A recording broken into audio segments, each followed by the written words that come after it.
In tonight's More Than a Number, a mother is seeking justice 1 year after her teenage son was killed in a drive-by shooting in Pierce County. No one has been arrested for the crime. Thanks for joining us. I'm Joyce Taylor. Our Tacoma Bureau Chief Connor Board joining us live outside of Tacoma General Hospital with the family's plea tonight for justice. Connor. Joyce, inside this hospital is where 15-year-old Russell Walker died 1 year ago today. His mother says his life was cut short and she wants the person responsible to be held accountable. 1 year ago this week, Alicia Walker got a call no parent wants to receive. It was his friend calling me saying that they had been shot. Gunfire struck her son, 15-year-old Russell Walker, during a drive-by shooting on Pacific Avenue in Parkland on December 30th, 2023. His friends, two of whom had also been shot, drove him to the hospital. By the time I got there, they had him in the emergency room department. She spoke with Tacoma police officers at the hospital that night. 3 days later, Russell died from his injuries. My son was 15 years old.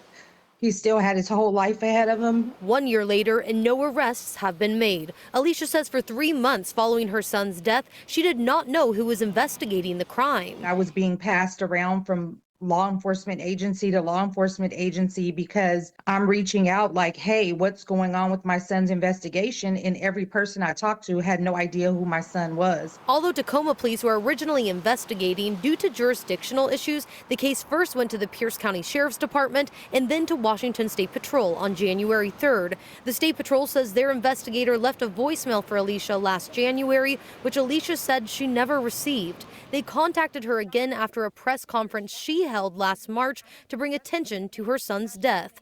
WSP says it has been in contact with her since to provide updates on the case. Records show Tacoma police reported information the day of the shooting saying a victim had life-threatening injuries. And this week, the State Patrol issued a release marking the anniversary and seeking tips from the public. Walker thinks there should have been more outreach. It should not have taken 1 year from the day that my son was murdered for them to release a media push.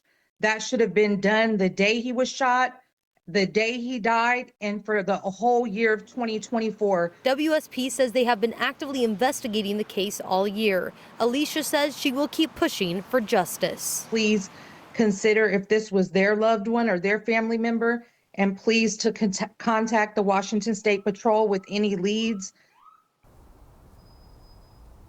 Alicia described her son as loyal and loving, Joyce. And Connor, is there any sort of suspect description at all? Joyce, at this point, there is not. All we know is that it was a person or people who were driving around Pacific and 112th in Parkland that night around 2 a.m. Back to you. Reporting live for us, Connor Board, thank you.